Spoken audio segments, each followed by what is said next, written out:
Hey everybody, Ron here. What you're about to see is an actual play of me and my friend Mike playing EZD6. Actually, this is going to be a two-part series, one this week and one the following week. This is not Critical Role. We're not voice actors or what have you, but we're just two guys having fun with the game. And I just wanted to highlight the system because I love it so much. So, without further ado, on with the show. Here's the premise.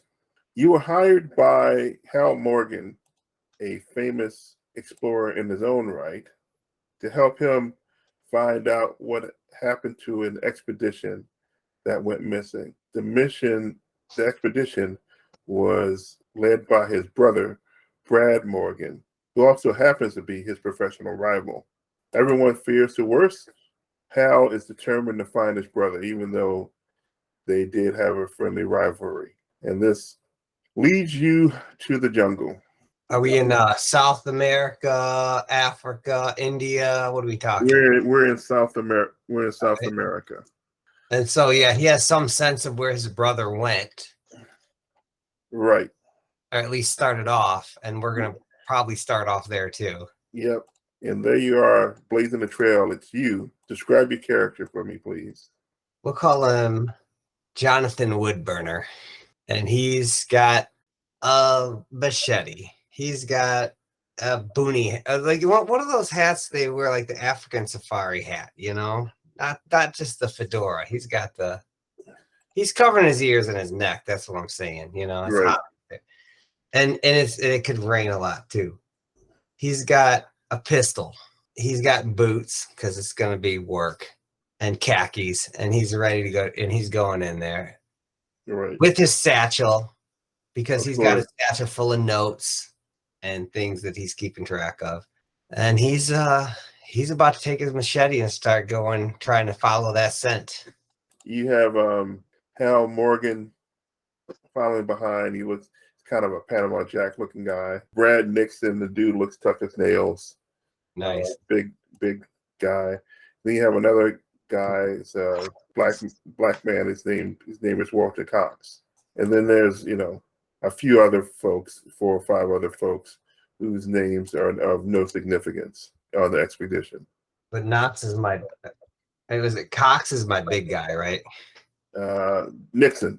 Brad Nixon. Okay. So we debark from our pontoon prop planes, right? Right. Into the jungle and try to discern the path that looks like maybe somebody has cut before us. Right. So you do that, and it's a little, it's difficult to navigate here in the Amazon here. I'm going to need you to roll to see if you can navigate your way through this place pretty well. Oh, I rolled a 6. Okay. Why don't you roll that again? Another 6. All right. So not only do you succeed, because that's a critical success. When you roll a 6, you need to roll another 6 to confirm a crit. And you could go on and on, but I don't need. Okay. You got 2 degrees of success. You guys are making pretty good time. So much so, you make it to a little village. This is where this was your goal. Your goal was to make it before sunset. Okay. And it's like 3 in the afternoon. All right. So we can probably have enough time to talk to some people and say, have you seen anybody who looks like this guy? Hal does some speaking. I don't know if you know that language, so I'm just gonna. Oh yeah, right. That's what I didn't think about. Do you speak the language? I probably know something, but I'm high school level, 1 class level. Okay. The gist of the conversation that Hal is having with the native is another group like theirs came through 4 weeks ago. All right, that tracks. And there's been nothing but bad news since then, bad omens, and they want you to turn around. I think Hal's not going to take that, and I assume I'm with him. I'm like, we can't give up on these guys. We got to go find them. What do you do to influence the reaction here? Oh yeah. Well, if we needed to find them, what advice do you have? It doesn't seem like he's freely willing to give that information. What if, I don't know if I could speak it to this, but this is my friend's brother. We need to find him. So you're trying to convince him, trying to persuade him. Yeah. Right? Okay. So roll a die. We'll call it. This is gonna be 5. 2.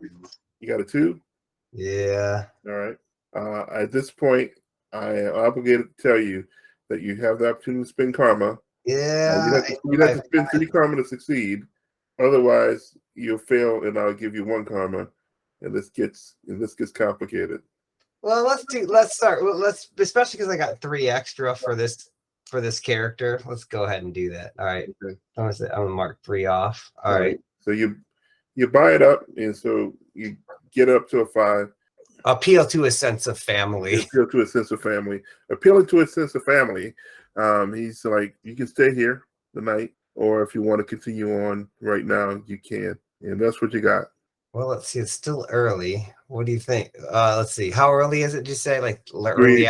It's 3. I said 3 o'clock. The sunset's probably another 3-4 hours away. Well, we could probably take advantage of the fact that we made good time, rest up, and then set out again. You spend the night there? That's a short rest, so I should have another Eldritch Blast, right, coming up here. I'll give you a karma. You're being compassionate. So you're up to what, 4? And you have a hero die, by the way. So. Oh, right. Right. So you either have it or you don't. Just like inspiration in D&D. I always grab one up. And that's a D6. Yep, it's a D6. It replaces one of your dice when you roll. Well, actually, you don't even have to fail. Like, you could add on to it. Wait, no, does it add it replaces a die. Okay. You can do a better success. Right. Okay, so you continue on the next day, early in the morning. Hal wants to move on in like an hour before sunrise. So you do that, and you kind of continue on here. The hairs start to go back, like go up on the back of your neck. So I start to look around. Toucans. Right. You know, frogs, normal stuff. Right. Monkeys jumping tree to tree. Yeah. Right. Something's definitely watching you. Those aren't birds, sweetheart. They're giant vampire bats. All right, so I guess I'll say to the other 3 guys, hey, I think we're being watched. Be a little more vigilant, I guess, while we... Right. It makes us move a little slower. But... Right. Yeah, and as you say that, one of the nondescript, unnamed expedition members gets viciously attacked by a jaguar. Oh. And you are certain there's more than one. As you think that, okay, there's more than one. Then you see one. You see what you think is the other one off at about 10 o'clock from your bearing. This is an action scene. What do you do? I gotta pull my pistol and turn towards it. All right. Well, I got my machete. Yeah, I'm not gonna do much with the machete against it. Well, you can move to it and attack it with a machete, or you could shoot it with your guns. Yeah, I think I gotta reach for my pistol. All right. So the question is, did I shoehorn you by giving you guns if you prefer machete? No, I always figured I had my machete in my hand, just walking around. You know what I mean? Okay, right. I think in this case, with my holster on my right hip, I would and being right-handed, I just assume drop my machete and pull the pistol if I have time. Okay, so you roll range. It's a ranged weapon. It's a gun. Right. You roll the boon. You need 4 to hit it. 2. You roll 2 dice. Roll 2 dice. You have a boon with. Yeah. 5. That made the all right. You do 1 strike to it. That hurts it. Let's see. Does it run away? No, it does not. Hal also pulls out his gun and he shoots, hitting it, and does another strike to that one. Brad goes after the other jaguar, so they're engaged. Walter Cox pulls out his gun, but he is not keen on shooting because he is not as good at shooting as you other guys are. And he's not getting anyone good. Huh? Brad Nixon? Brad's the big guy. Yeah, Brad Nixon. He's going to mix it up. Right. Yeah, he's kind of reaching for it. Yeah. Himself. So he has Cox, and what does he do?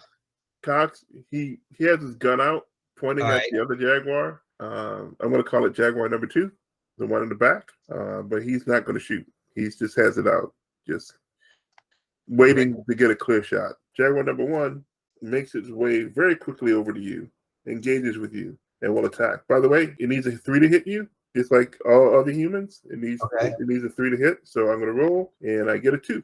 He barely brushes them aside. Right. All right. So you got a Jaguar up in your face, and it's your turn. All right. So I'm going to shoot again with my pistol. Okay. And I got a 2 and a 1. That is a miss. I think I'll take it. Huh? I think I'll take the miss and see what happens. Oh, by the way, give yourself a karma. All right. You failed a roll. You get karma when you fail a roll. But it's kind of like, a cat's flying right.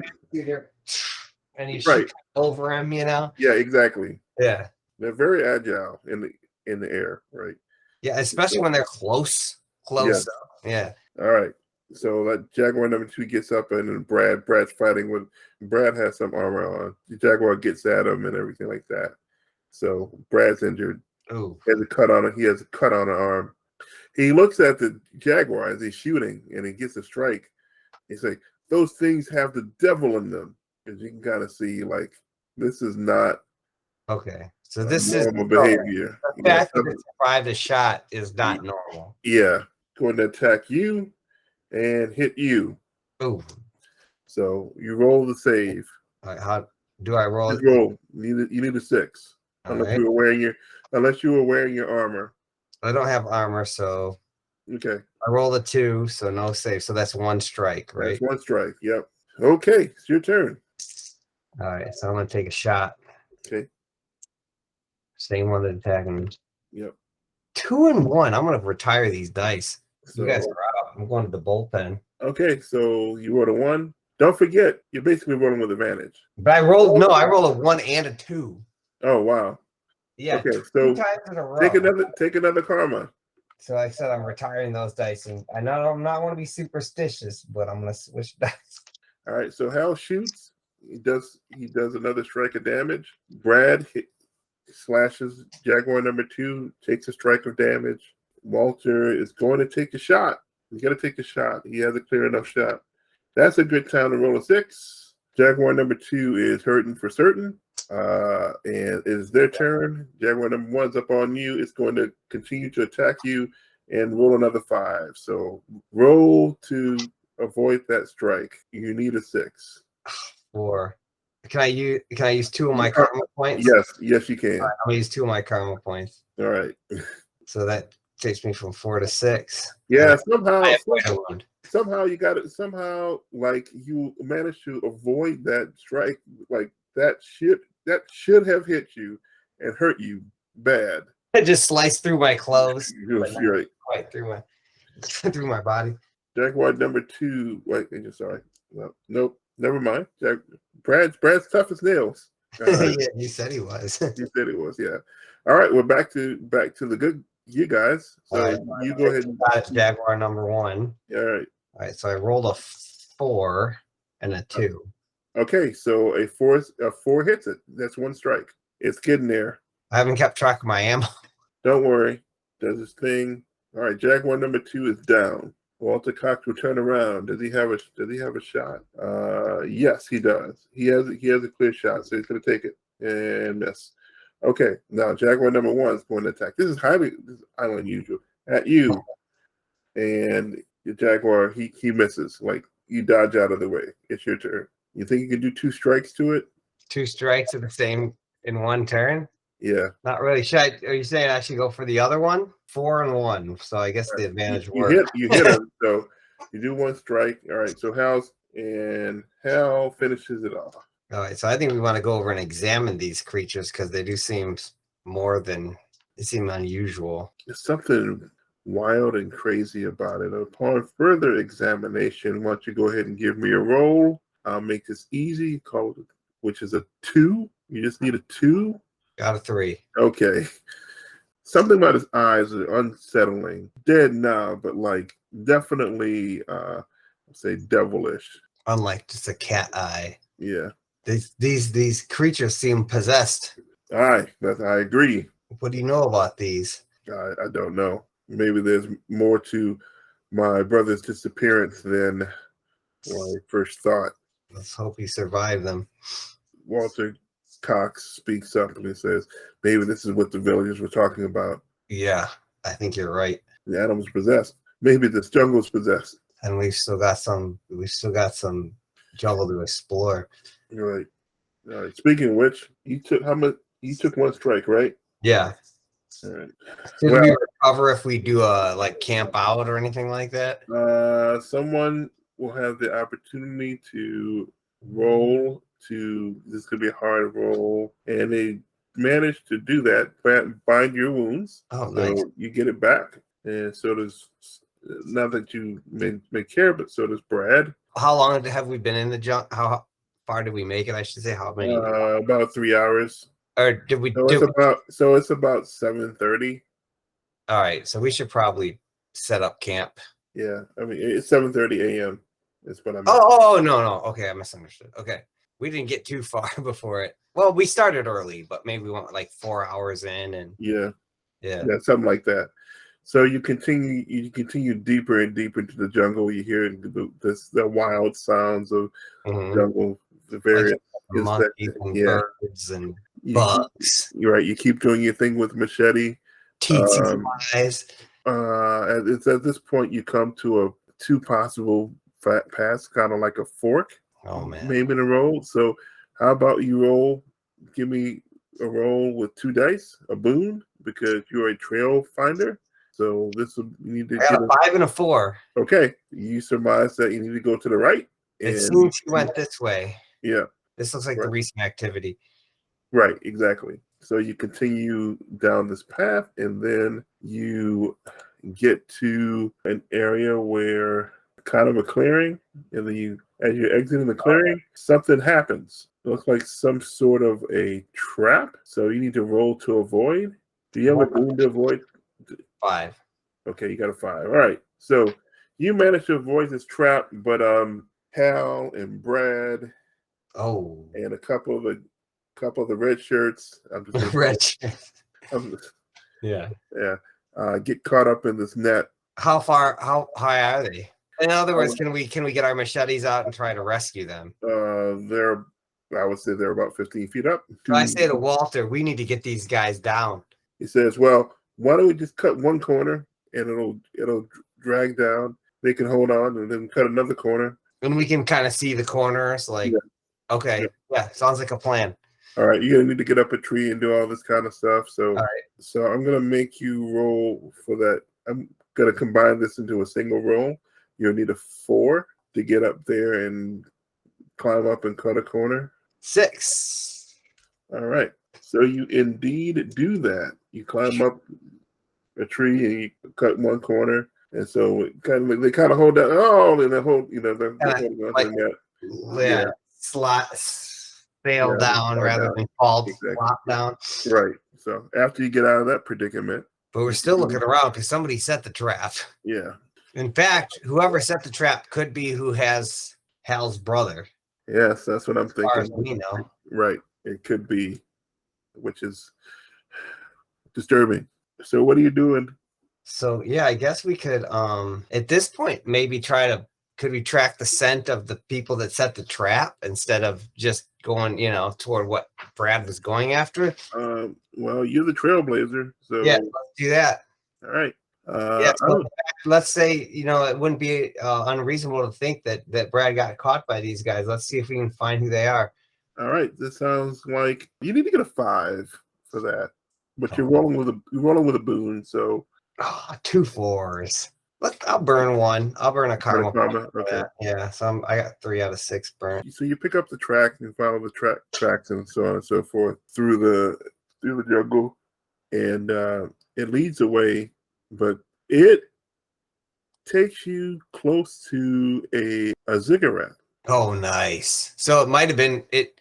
The 2 might be one and the same potentially. And so I take it. We go to clean and we see this. This is just So like it is whoa. Right. So it's a ziggurat that's in a valley, and you kind of look up. It's covered. There's a tree canopy, right? Yeah. So it's kind of hard to see, which is really odd. Like it's the trees is kind of overgrow the whole area. Okay. Yeah. Yes, it's So not in a clearing. It's not on a hilltop. It's really covered by jungle still. It's like the Angkor Wat in Cambodia. I guess I guess people were going on some kind of like a field trip or something and like discovered that there's this temple out there in the middle of the jungle. I never heard of Angkor Wat. That's interesting. This one's not much of a ziggurat, but it's a temple that was like literally lost until somebody stumbled Oh upon. wow. Yeah, but Yeah. it's maybe it's something like that. But Yeah. like you kind of go into the valley and like I said, there's a tree canopy and But this is like a pyramid. Yeah. So And so the first thing I say to Hal is, could this be what your brother was searching for? it is what my brother was searching for. So, but the trails lead to it leads to the valley and everything like that. As you say that you feel the earth tremble, and there is a rock slide. There's kind of a earthquake, and then like there's a rock slide, but where you're standing is all of a sudden this has become a pile of rubble as you slide down the valley, and so you are going to have to make a this is not a trap, so you're gonna have to make a miraculous save or take one strike. So you need a 6. Roll a die, you need a 6. You can spend karma on it if you need to. I rolled 2. I think I'm gonna have to take a strike on that one. Okay. So yeah, so you slide and the whole expedition slide and you kind of yeah, the whole ground under our feet is moving. And now you're down there in the valley. And we're still looking up at this. Yeah. So but we could still potentially climb up and get to the ziggurat, right? Yes. I guess that's what we're gonna have to do. Oh no, it's kind of like the Ghostbusters when they went to they went to the apartment building and they were gonna fight it. Then all of a sudden the ground moved underneath them, and they're like high-fiving the citizens of New York and everything, and the ground. Then they end up like under the ground a little bit. They had to climb back up out and like, I'm okay. You okay? Let's go get them. That's how we are. Yeah. At least that's how my character is. Right. This is called the altar of pagoda. He found it before I did, I guess. Does it have an ancient spirit that wants us to not know its secrets? Walter speaks up. I wouldn't doubt it. My ancestor speaks of such spirits. Maybe we can. Brad says, "Oh, that's a bunch of superstition." And what was Hal's brother's name again? I had Brad written down, but I think I wrote that wrong. No, it was Brad Morgan too, right? And then Brad Nixon. All right. Yeah. I'm not one for superstition, but this is the first time for me. What does Hal think? Simplest explanation is often. Yeah, it does seem like the simplest explanation is something doesn't want us going in there. So you, Mr. Woodburner, you may be onto something. Yeah, let's be on our guard. I guess I'm gonna have to say we've still got to discover its secrets. So we still got to save your brother and whatever other red shirts might have survived. Okay, so what next? So we're gonna climb and try to get our footing and try to ascend/enter the ziggurat. Okay, I'll just call that some sort of feat of athletics. I'll call that a 3. You can, I'm rolling exactly a 3. All right, you climb from the base of the ziggurat, get up to the entrance, which is about a third of the way up, and there's some ancient writing on there. Walter Cox gets up to it and tries to read it. All who dare enter does so at the cost of their own lives. And because I'm studied as a scholar, do I basically realize he's right or wrong? He's right. I was hoping it said speak, friend, and enter. I guess we turn around and tell Nixon and Cox and the party, like, this is what it says, but we're going forward. Well, we don't, Hal says, we don't have a choice. Why do you say that? My brother could be in there. True. All right, let's see if we can. Well, we've survived a couple of its traps and guardians. Let's see what we can do. So you enter with you leading the way because that's kind of your role. the danger sense and the trailblazing and all this kind of stuff. You're the trap finder. Okay, so should I do some rolling? So as you, So I have sense, danger, and avoid traps. So yeah. So you want to roll with a boon? You need to get a 5 as you. I did get a 6, a 2 and a 6. You got a 6. Okay, why don't you roll that again, because you might get it some Both additional. die or just one? Huh? Both The die. higher one. No, just the one. Just the one that you roll a 6 on. The higher one. All right. All right. 4. Okay. All right. So you make your way into the ziggurat, proceeding and everything like that. And of course, you found a poison dart. Yes, of course. That you were able to successfully disarm. You continue to proceed into the ziggurat, like, Brad has your light source and everything like that, and there's kind of all sorts of ancient writings and everything like that. Yes, there's some more ancient writings. Is this an ancient tomb? Yes. Do I know, or should I roll? Yeah, I know. Okay. Walter can't exactly make out what's going on here, but he has some cultural knowledge of the Walter has some hieroglyphs or whatever. He has some knowledge, but this is not. I'm afraid this escapes me. So we'll just keep following I guess what seems like the obvious path. Right. And trying to sense and avoid traps. Yeah. You got a little bit of experience with stuff like this, right? Mm-hmm. Yeah. Why don't you go ahead and make a roll for me? Yeah, Study to Scholar was one of them. Yeah. So you can roll that 2 dice. A 5 and a 6. All right. So you need a 6. There's a little bit of history here. You gotta get a sense that the people that lived in this area, they spoke of a great cat god, and this temple was made in their honor, and then they ascended back to the heavens. I'm saying it to the team, like, it seems like there was a great feline god that ascended. I wonder why he's still possessing, or I wonder what still possesses this area. I think all these ancient cultures worshipped cats anyway. Perhaps that is a generalization, Mr. Woodburner.